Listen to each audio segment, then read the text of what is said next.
안녕하십니까. 오늘 말씀의 제목은 하늘에 속한 이의 형상을 입으리라 합니다. 요절은 49절 말씀입니다. 같이 한 목소리로 읽으시겠습니다. 시작. 우리가 흙에 속한 자의 형상을 입은 것 같이 또한 하늘에 속한 이의 형상을 입으리라. 자, 기도하고 시작하겠습니다. 감사하신 하나님 아버지, 이 시간 우리에게 부활의 생명의 말씀을 주시니 감사합니다. 말씀을 통해 부활의 소망을 새롭게 덧입을 수 있기를 기도합니다. 또한 우리 내면에 부활의 믿음과 확신을 주셔서 그것이 삶 가운데 능력이 될 수 있도록 도와주십시오. 부족한 자를 성령의 능력으로 붙들어 주시고 오직 부활이요 생명 되신 주님만이 온전히 드러날 수 있기를 간절히 기도합니다. 감사드리며 예수님 이름으로 기도합니다. 아멘.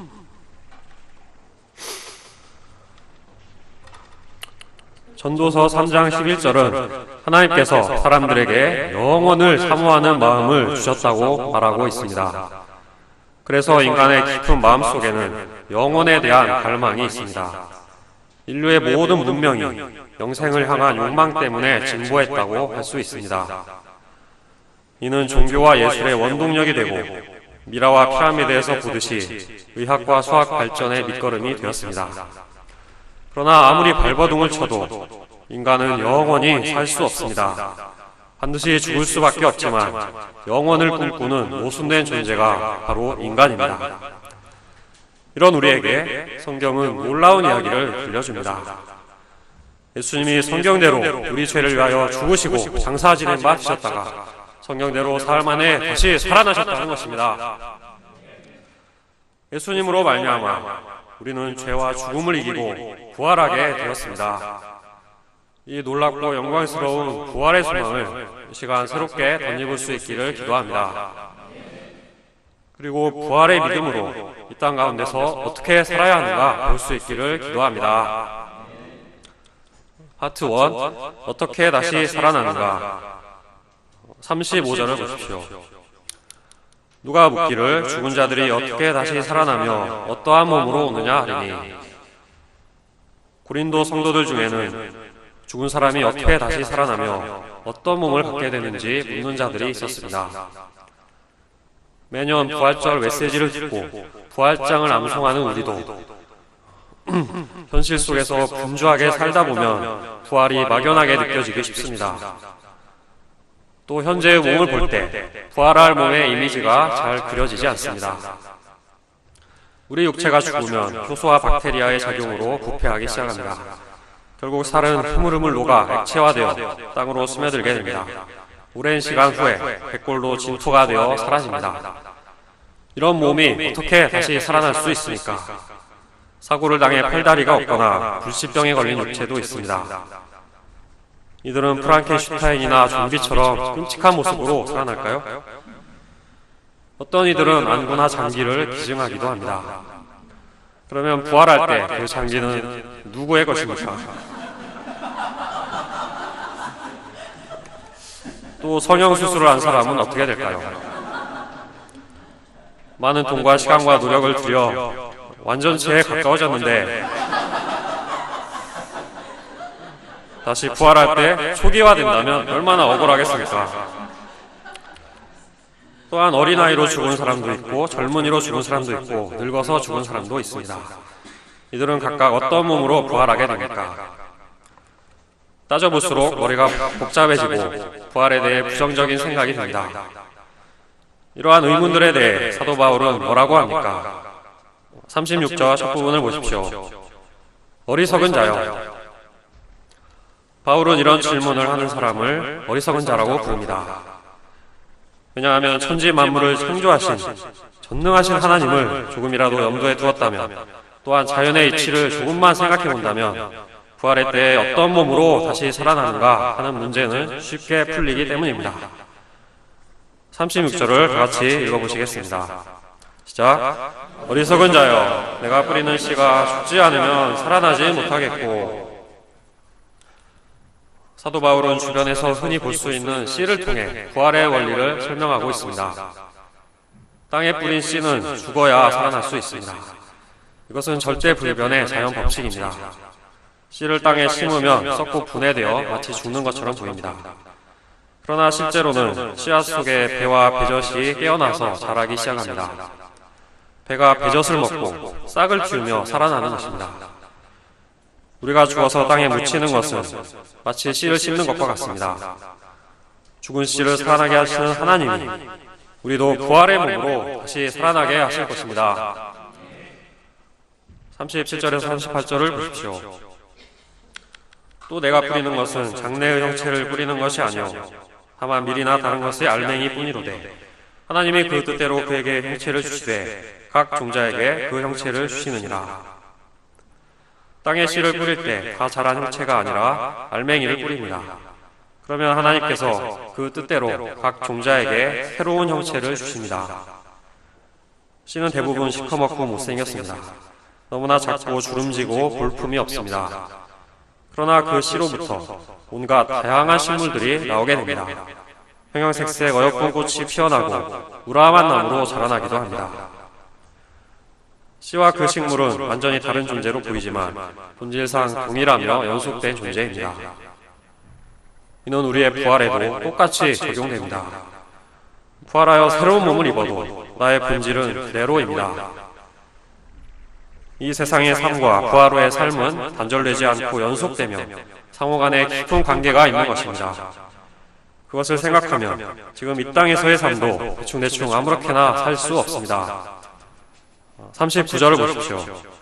육체는 다 같은 육체가 아니니 하나는 사람의 육체요, 하나는 짐승의 육체요, 하나는 새의 육체요, 하나는 물고기의 육체라.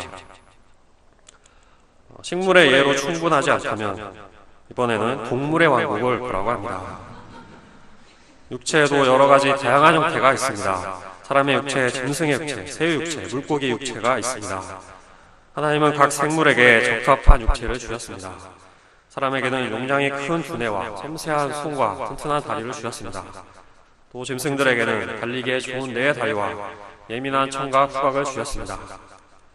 또 새들은 속이 비어있는 가벼운 뼈 구조에 날개 달린 몸으로 하늘을 자유롭게 날 수 있습니다. 물고기에게는 물속을 자유자재로 헤엄칠 수 있도록 아가미와 지느러미가 달려 있습니다. 또 40절을 보십시오. 하늘에 속한 형체도 있고 땅에 속한 형체도 있으나 하늘에 속한 것의 영광이 따로 있고 땅에 속한 것의 영광이 따로 있으니 이번에는 눈을 들어서 좀 더 수준 높은 천상의 존재들을 살펴보라고 합니다. 하늘에 떠있는 수많은 천체들은 땅에 속한 형체와 또 다릅니다. 하나님께서는 낮을 주관하는 해에게 밝고 강렬한 형체를 주셨고 밤을 주관하는 달에게는 은은하고 그윽한 형체를 주셨습니다. 별들도 제각기 밤하늘을 영롱하게 수놓도록 하셨습니다. 이상에서 무엇을 알 수 있습니까? 모든 피조물에게는 각자의 존재 영역과 역할에 맞는 다양한 형체가 있고 그 나름의 영광이 있다는 것입니다. 지금의 우리 육체는 지상에서 생활하기에 가장 최적화되고 이상적인 형태입니다. 그러나 이는 하나님 나라에 가면 아무 쓸모가 없게 됩니다. 하나님의 나라에는 그에 맞는 새로운 몸이 필요합니다. 그러므로 지금의 몸은 이 땅에서 할 일을 다 마친 후에는 땅에 묻혀야 합니다. 그러면 하나님께서 그 원료로부터 우리의 새로운 몸을 만들어 주십니다. 하늘나라의 구조에 딱 맞는 형체로 다시 살아나게 됩니다. 그렇다면 우리는 저 하늘나라에서 과연 어떤 몸을 입게 될까요? 파트 2, 어떠한 몸으로 부활하는가? 42절에서 44절 말씀을 같이 읽겠습니다. 시작. 죽은 자의 부활도 그와 같으니 썩을 것으로 심고 썩지 아니할 것으로 다시 살아나며 흑된 것으로 심고 영광스러운 것으로 다시 살아나며 약한 것으로 심고 강한 것으로 다시 살아나며 육의 몸으로 심고 신령한 몸으로 다시 살아나나니.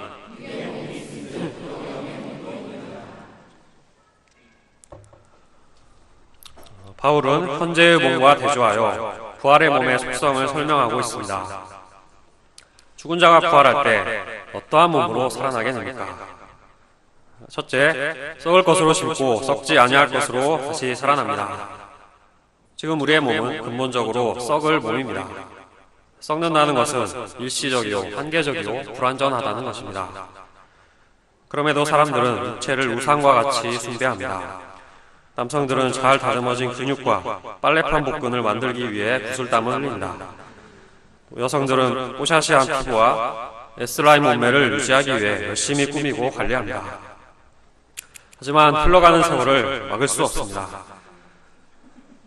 젊음이나 아름다움이나 혈기왕성함이 영원할 것 같지만 다 한때입니다. 머리카락은 백발이 되거나 뭉텅뭉텅 빠지기 시작하고 치아도 흔들흔들 떨어져 나갑니다. 피부는 나무 껍질같이 거칠어지고 힘과 민첩성이 떨어지며 허리가 구부정해집니다. 우리 육체는 서서히 허물어지다가 마침내 죽음을 맞이하게 됩니다. 점점 노쇠해가는 우리의 육체는 진정한 소망이 못됩니다. 장차 부활의 때 우리는 새로운 몸을 입을 것입니다. 그것은 늙지 않고 쇠하지 않고 썩지 않는 몸입니다. 영원하고 완전한 몸입니다. 이 부활의 몸이야말로 진정한 우리의 참된 소망이 됩니다. 둘째, 육된 것으로 심고 영광스러운 것으로 다시 살아납니다. 지금 우리의 몸은 육대입니다.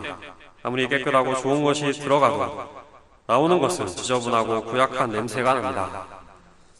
분비물이나 노폐물, 배설물 뿐만 아니라 추한 말과 행동으로 눈살을 찌푸리게 합니다.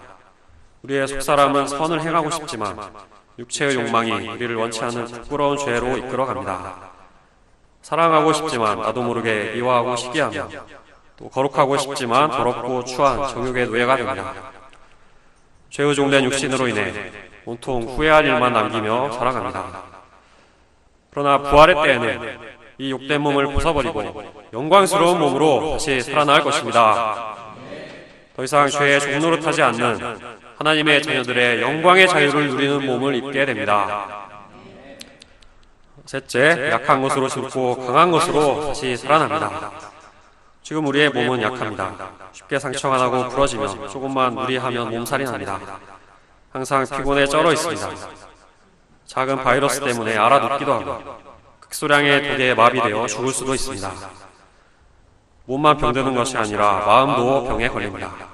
우울증, 강박증, 정신분열증, 공황장애 등등 이름도 생소한 수많은 정신질환이 사람을 무력하게 합니다. 또 누구에게나 약점이 있습니다. 체력이 저지른 사람도 있고 지력이 약한 사람도 있습니다. 어떤 이는 집중력이 떨어지고 어떤 이는 용기가 부족합니다. 이런 육체를 입고 세상을 살아가려면 많은 질고가 따릅니다. 그러나 부활의 때에는 진정 강한 몸으로 다시 살아나게 됩니다. 병들지 않고 아프지 않고 약점이 없는 완벽한 몸을 입을 것입니다. 넷째, 육의 몸으로 심고 신령한 몸으로 다시 살아납니다. 지금 우리의 몸은 육의 몸입니다. 이 세상에 속한 물질로 이루어진 육체입니다. 죽음을 향하여 꾸준히 진행해가는 죽음에 종속된 몸입니다. 그러나 장차 부활할 때는 전혀 다른 신령한 몸을 입을 것입니다. 죽음을 이기고 부활하신 예수님과 같이 이 땅의 조건과 제약에 매이지 않는 영적인 몸을 입게 됩니다. 문이 닫혀 있어도 그대로 통과해 다니다 하늘을 훨훨 날아다닐 것입니다. 시공간의 구애를 받지 않고 어디든지 순간 이동할 수 있습니다. 교통체증 때문에 수업 시간이나 출근 시간에 늦었다고 발을 동동거릴 필요가 없습니다. 머릿속으로 생각만 해도 이미 거기에 도착해 있습니다. 또 그때는 장가도 아니가고 시집도 아니가고 하늘에 있는 천사들과 같이 됩니다. 더 이상 육체의 정욕에 시달리지 않는 순결하고 거룩한 존재가 됩니다. 우리가 어떻게 이같이 될 수 있습니까? 이는 예수님이 우리를 살려주는 영이 계시기 때문입니다. 45절을 보십시오. 기록된 바 첫사람 아담은 생명이 되었다 함과 같이 마지막 아담은 살려주는 영이 되었나니 우리 인류에게는 두 명의 대표가 있는데 아담과 예수님입니다. 하나님은 첫사람 아담을 흙으로 지으시고 그 코에 생기를 불어넣으셨습니다. 그때 아담이 비로소 생명, 즉 살아있는 존재가 되었습니다. 그는 첫사람으로서 우리 육체의 시조요 원형입니다. 그러나 그에게 다른 사람을 살려주는 영적인 생명은 없었습니다. 반면에 마지막 아담이신 예수님은 살려주는 영이 되셨습니다. 예수님은 생명을 창조하고 생명을 주는 영이십니다. 예수님은 요한복음 11장 25절 26절에서 말씀하셨습니다. 나는 부활이요 생명이니 나를 믿는 자는 죽어도 살겠고 무릇 살아서 나를 믿는 자는 영원히 죽지 아니하리니 이것을 내가 믿느냐.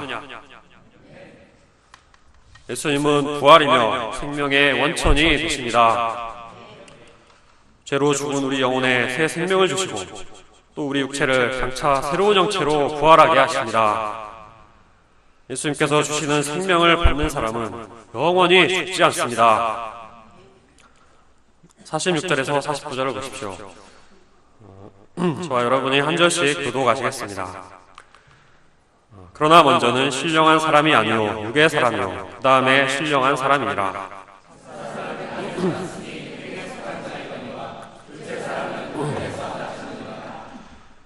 무릇 흙에 속한 자들은 저 흙에 속한 자와 같고 무릇 하늘에 속한 자들은 저 하늘에 속한 이와 같으니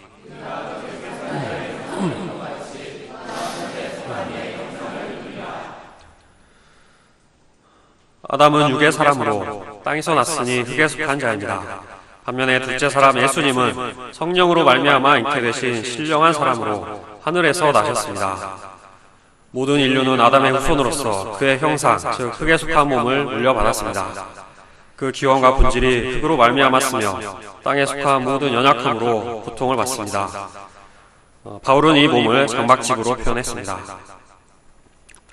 만일 땅에 있는 우리의 장막집이 무너지면 하나님께서 지으신 집, 곧 손으로 지은 것이 아니오 하늘에 있는 영원한 집이 우리에게 있는 줄 아느니라. 이 땅의 우리 몸은 장막이며 임시 거처와 같습니다. 땅에 있는 우리 육체의 집이 무너지면 하나님이 지으신 하늘의 영원한 집을 갖게 됩니다. 우리의 본적이 땅에서 하늘로 옮겨집니다. 우리가 태어날 때 흙에 속한 아담의 몸을 받은 것처럼 부활할 때는 하늘에 속한 그리스도의 형상을 받게 됩니다. 그때는 영원토록 주님과 함께 살며 참된 기쁨과 만족과 행복을 누리게 됩니다. 모든 불완전한 것은 사라지고 부분적으로 알던 것도 다 사라지고 주께서 나를 아신 것 같이 온전히 주를 알게 될 것입니다. 그리고 우리는 별과 같이 영원히 비추고 해와 같이 환하게 빛나는 신령한 몸을 입을 것입니다. 더 이상 새벽 기도나 소감 쓸 일이 없고 부활장 외우느라고 머리를 쥐어뜯으며 조상 탓할 필요가 없게 됩니다. 화장하지 않아도 샤방샤방 자체 발광하며 전방위 24시간 굴욕이 없는 아름다움을 유지합니다. 누구나 하나님 앞에 완전한 최고의 존재가 되므로 서로 비교할 필요가 없고 열등감도 없습니다. 그날에는 음치가 없어지고 누구든지 송정미나 박종호처럼 찬양할 수 있습니다. 그 밖에 모든 면에서 상상 이상으로 탁월하고 영광스러운 모습으로 변신할 것입니다. 아마 징그러운 애벌레가 아름다운 나비로 탈바꿈하듯이, 아니 그보다 더 엄청나게 격차가 벌어지고 차원이 다른 존재로 변화될 것입니다. 그때 자기 몸을 보고 감탄하다가 헤어나오지 못할 수도 있으니 주의하시기 바랍니다. 이 부활이야말로 진정 사모할 만한 것이요 마땅히 사모해야만 하는 것입니다. 우리가 이 영광스러운 부활에 대한 확신과 산 소망을 굳게 붙들 수 있기를 간절히 기도합니다. 파트 3 최후의 승리. 이때까지 사도 바울은 영광스러운 부활의 몸에 대해서 말했습니다.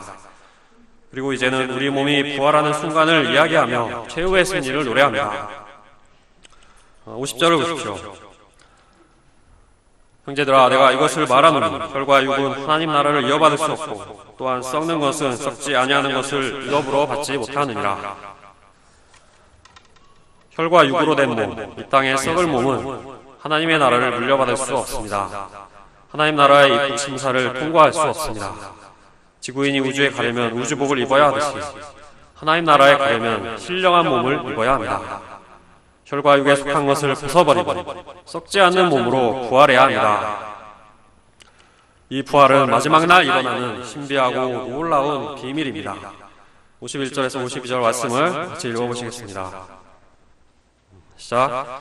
보라, 내가 너희에게 비밀을 말하노니 우리가 다 잠잘 것이 아니오 마지막 나팔의 순식간에 그러니 다 변화하리니 나팔 소리가 나매 죽은 자들이 썩지 아니할 것으로 다시 살아나고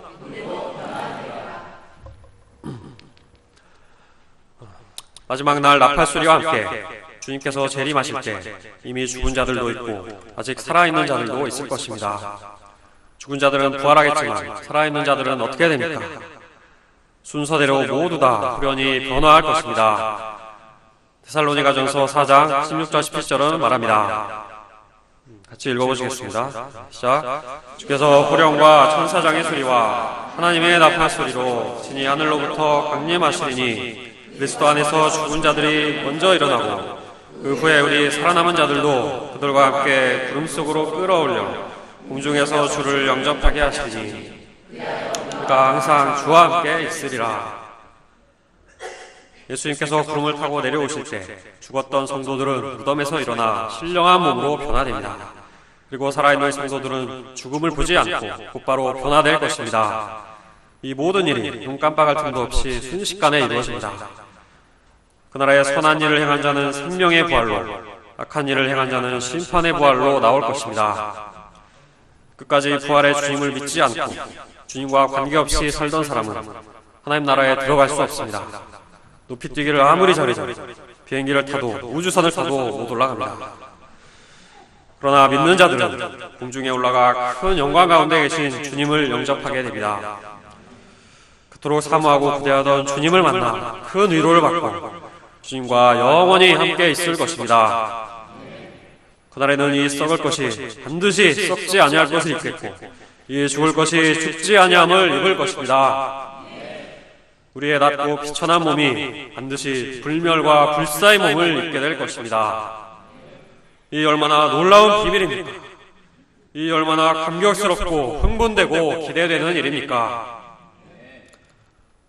바울은 이제 기쁨이 넘치는 승리의 노래를 부릅니다. 54절에서 56절을 다 함께 기쁨으로 읽겠습니다.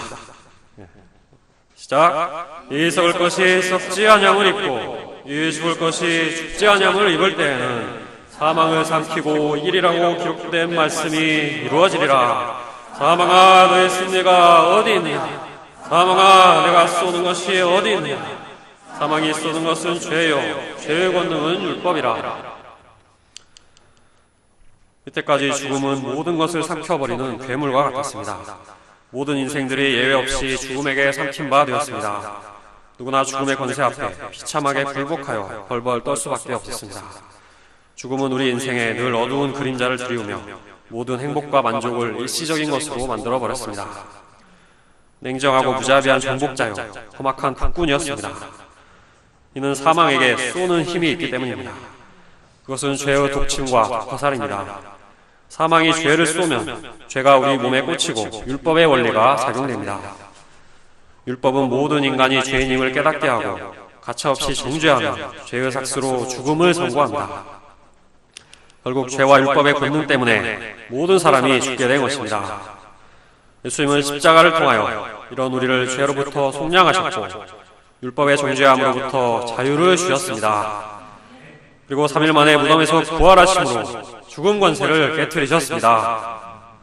이 예수님으로 말미암아 우리는 죄와 율법과 죽음의 속박으로부터 벗어나 부활의 약속과 소망을 얻게 되었습니다. 이제 부활의 믿음과 소망을 가진 자에게 사망은 두려움의 대상이 아닙니다. 사도 바울은 감격에 겨워 사망을 조롱하며 외치고 있습니다. 우리도 다 같이 사망을 조롱하고 비웃듯이 힘차게 외쳐보겠습니다. 밑줄 친 부분 외쳐보겠습니다. 힘차게. 자, 시작. 사망아, 너의 승리가 어디 있느냐? 사망아, 내가 쏘는 것이 어디 있느냐? 57절을 보십시오. 우리 주 예수 그리스도로 말미암아 우리에게 승리를 주시는 하나님께 감사하노니 예수 그리스도를 통해 우리에게 죄와 죽음과 율법에 대한 승리가 주어졌습니다. 특별히 승리를 주신다는 말은 현재 시제로 되어 있습니다. 부활의 승리는 과거에 한번 일어나고 끝난 일이 아니라 한참 멀리 있는 미래의 일도 아닙니다. 현재 계속되고 있는 진행형입니다. 진정한 부활 신앙은 지금 우리의 삶에 승리를 주는 능력이 됩니다. 그 인생이 부활의 든든한 덫에 부정된 사람은 거대한 파도가 몰려와도 태풍이 와도 노동하지 않게 됩니다. 세상 모든 염려와 불안과 골치 아픈 일들이 단순해지고 가벼워지고 사소한 것으로 변합니다. 가장 큰 죽음의 문제가 해결되었으므로 더 이상 문제될 것이 남아있지 않습니다. 이러한 부활의 소망을 가진 우리가 이 땅에서 어떻게 살아야 합니까? 다같이 58절 말씀을 읽겠습니다. 시작. 그러므로 내 사랑하는 형제들아, 근실하며 흔들리지 말고 항상 주의 일에 더욱 힘쓰는 자들이 되라.